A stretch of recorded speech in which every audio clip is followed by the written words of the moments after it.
நம்மளோட Kerala style recipe பார்க்கிற அனைவருக்கும் வணக்கம். இன்றைக்கி நம்ம கேரளா ஸ்பெஷல் வெள்ளையப்பம் எப்படி செய்யலான்னு பார்க்கலாம். வீடியோவை ஃபுல்லாக ஸ்கிப் பண்ணாமல் முழுசாக பாருங்கள். ஃபஸ்ட் டைம் வீடியோ பார்க்குறவங்களா இருந்தால் சப்ஸ்கிரைப் பண்ணிக்கோங்க. பெல் பட்டனையும் தொட்டு கொடுக்க மறக்காதீங்க. இப்போது பச்சரிசி கழுவி ஊற வச்சுருக்கேன். காலையில் 11 மணிக்கு ஊற வச்சு இப்போது 5 மணி ஆயிருக்கு. கழுவி தண்ணியெல்லாம் வடிகட்டி வச்சுருக்கேன். அரிசி பார்த்திங்கன்னா 1/2 கிலோ அரிசி நல்லா பளபளப்பாக வெள்ளையாக இருக்கிற பச்சரிசியாக எடுத்துக்கிறணும். ரேஷன் பச்சரிசி தான். ஒரு பச்சரிசி சரியில்லாமல் இருக்கும், அந்த மாதிரி வேண்டாம். இப்போ நம்ம அரைச்சி எடுத்துக்கலாம். மிக்ஸி ஜாரில் அரிசி கொஞ்சமாக போட்டு ஃபஸ்ட் டைம் அரைச்சி எடுத்துக்கலாம். இந்த மாதிரி ஒரு டைம் நீங்கள் செஞ்சு பாருங்கள். ரொம்பவே சூப்பராக இருக்கும், ரொம்ப டேஸ்ட்டாக இருக்கும். தண்ணி அளவாக ஊற்றி அரைச்சி எடுத்துக்கலாம். பார்த்திங்கன்னா இந்த மாதிரி அரைச்சி எடுத்துக்கிறணும். நல்லா வழுவழுப்பாக அரைச்சி எடுத்துக்கிறணும். குருணையாக இருக்கக்கூடாது. அப்படின்னா தான் அப்போ நல்லா சாஃப்டாக இருக்கும். இப்போ ஒரு 3 ஸ்பூன் அளவுக்கு மாவு மாற்றி குறுக்கி எடுத்துக்கலாம். 2 டைப்பாக குறுக்கி எடுக்கலாம்.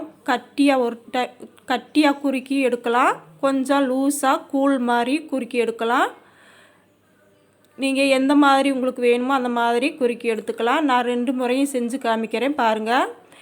கொஞ்சம் 1 டம்ளர் ஒரு 100 ml தண்ணி ஊற்றி 3 ஸ்பூன் மாவுக்கு குறுக்கி ஃபஸ்ட் டைம் எடுத்து காமிக்கிறேன். இந்த மாதிரி கைவிடாமல் கலக்கி கொடுக்கணும். தீ குறைச்சி வச்சுக்கிறணும். தீ கூட்டி வச்சிங்கன்னா புறக்க அரிஞ்சு போயிடும். கைவிடாமல் இதே மாதிரி கலரி கொடுக்கும்போது பார்த்திங்கன்னா தெரியும், கொஞ்சம் கட்டியாகி வர்றது. இந்த மாதிரி கட்டியாக வரப்போ நம்ம எடுத்து மாற்றி ஆற வச்சு போட்டு அரைக்கணும். அரிசி மாவோடு சேர்த்து இதையும் அரைக்கணும். சிலர் பார்த்திங்கன்னா சாப்பாடு சேர்ப்பாங்க, நான் சாப்பாடெலாம் சேர்க்கலை. இது ஒரு முறை. இந்த மாதிரி இந்த பக்குவத்தில் கொஞ்சம் தண்ணியை அதிகமாக விட்டு இந்த மாதிரி லூஸாக கூழ் மாதிரி காய்ச்சி ஆற வச்சு அரைச்சி எடுக்கலாம். இன்னொரு முறை காமிக்கிறேன்.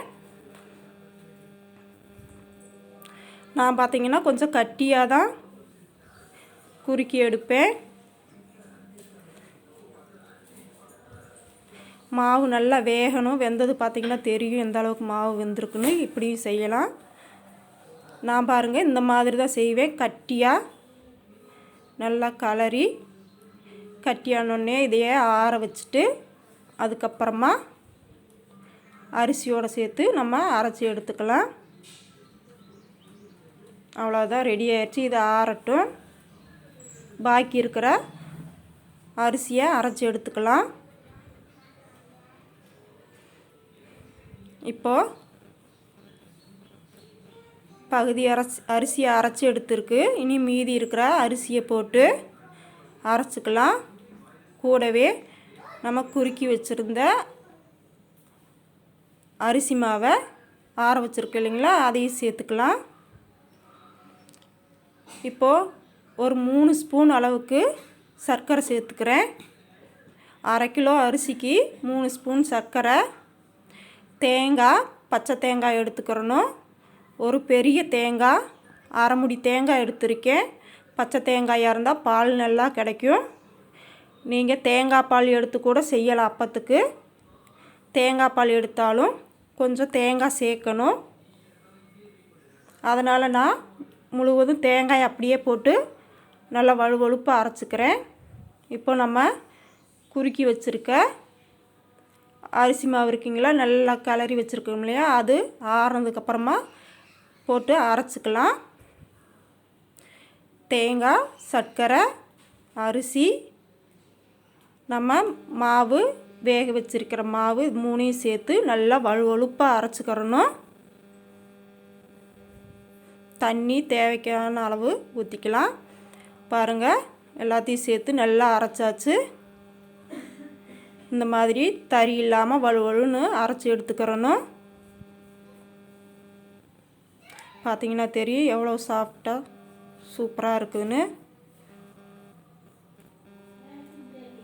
இப்போது நான் வேறு ஒரு பாத்திரத்தில் மாற்றி வச்சிட்றேன். இது உடனே செய்கிறதுக்காக இல்லை.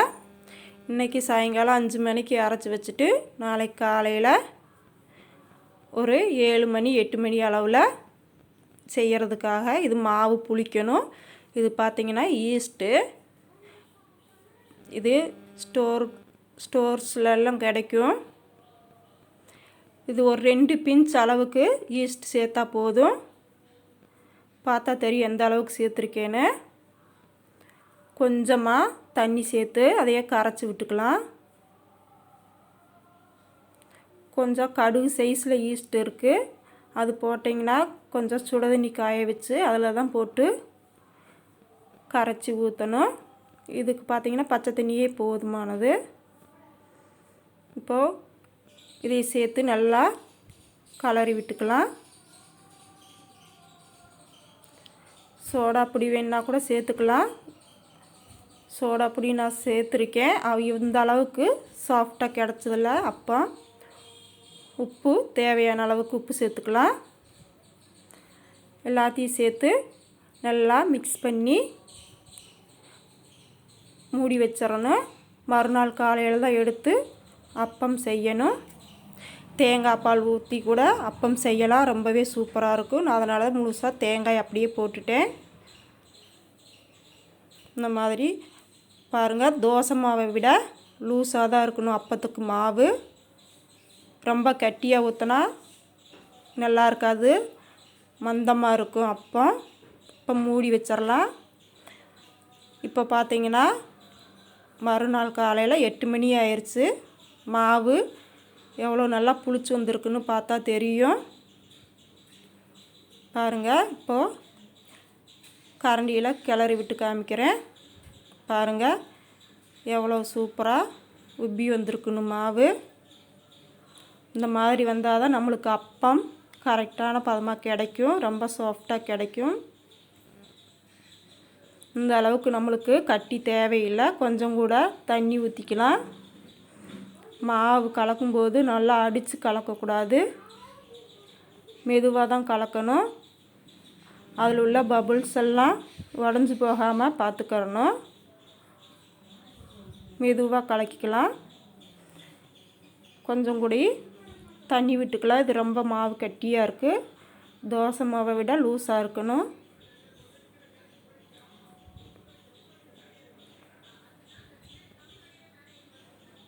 அப்பத்தில் பாலப்பம்னு சொல்லுவாங்க, வெள்ளையப்பம்னு சொல்லுவாங்க, அப்பம்னு சொல்லுவாங்க.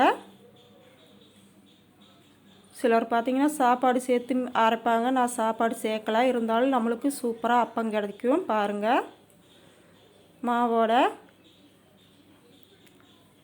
எந்த அளவுக்கு லூஸாக இருக்குன்னு பார்த்துக்குங்க.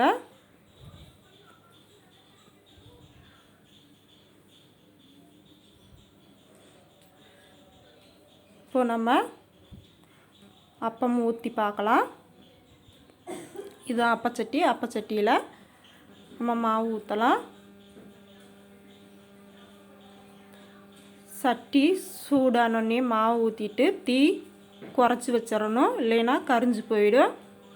மாவை ஊற்றி இந்த மாதிரி ஒரு டைம் எல்லா பக்கமும் ஒரே மாதிரி சுற்றி கொடுக்கணும் சட்டியை. அப்பச்சட்டி பார்த்திங்கன்னா கொஞ்சம் குழியாக இருக்கும். பாருங்கள், சட்டி சூடானோடனே தீ கொஞ்சம் குறைச்சி வச்சிடணும். சுற்றி விட்டுட்டு வச்சுட்டு அடைச்சி வச்சிடலாம். ஒரு அப்பத்துக்கு 3 நிமிஷம் கரெக்டாக இருக்கும். பார்க்கலாம் எப்படி வந்திருக்குன்னு. பாருங்கள், அப்பம் எவ்வளோ சூப்பராக சாஃப்டாக வந்திருக்குன்னு. ரொம்பவே டேஸ்ட்டாக இருக்கும். பாருங்கள், சட்டியில் ஒட்டி பிடிக்காமல் சூப்பராக வந்துருச்சு. நம்ம பார்த்திங்கன்னா வெஜிடபிள் கறி செய்யலாம், கடலைக்கறி செய்யலாம், சிக்கன் குழம்புக்கும் சூப்பராக இருக்கும். இல்லைன்னா பச்சை பட்டாணி க்ரீன் பீஸ் கறி கூட செய்யலாம். இப்போ இனி ஒரு டைம் கூட ஊற்றி காமிக்கிறேன். பாருங்கள்,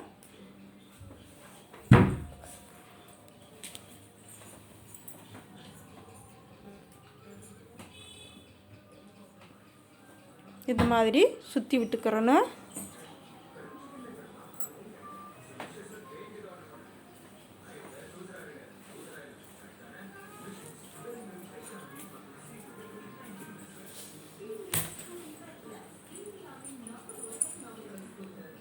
இப்போ 3 நிமிஷம் கரெக்டாக இருக்குது. நம்ம 2 நிமிஷத்தில் பார்க்குறோம். பாருங்கள், கொஞ்சம் மாவாக இருக்குது.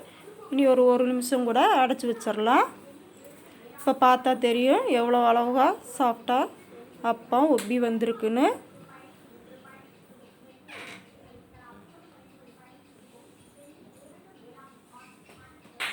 இப்போது நம்ம தோசைக்கல்லில் கூட அப்பம் ஊற்றலாம். அப்பச்சட்டி இல்லாதவங்க எப்படின்னு காமிக்கிறேன் பாருங்கள். தோசைக்கல் சூடானோடனே தீ குறைச்சி வச்சிடணும். மாவு ஊற்றி தோசைக்கு பரத்தின மாதிரி ரொம்ப பரத்தக்கூடாது, லைட்டாக பரத்தி விடணும். அவ்வளோதான், இதுக்கு மேலே பரத்தக்கூடாது. மூடி வச்சிடலாம். இப்போது 3 நிமிஷம் ஆயிடுச்சு. பாருங்கள், அப்பம் சூப்பராக வெந்துருச்சு. அப்பச்சட்டி தான் தேவைன்னு அவசியம் இல்லை. அப்பத்துக்கு நம்ம தோசை சட்டியில் கூட இந்த மாதிரி ரொம்ப பரத்தாமல் கொஞ்சம் லேசாக பரத்தி அப்பம் சுண்டலாம். அவ்வளோதான். பாருங்கள், சட்டியில் ஒட்டி பிடிக்காமல் அப்பம் சூப்பராக வந்துருச்சு. இந்த வீடியோ உங்களுக்கு பிடிக்கும்னு நினைக்கிறேன். பிடிச்சிருந்தால் லைக் பண்ணுங்கள், ஷேர் பண்ணுங்கள், சப்ஸ்கிரைப் பண்ணுங்கள்.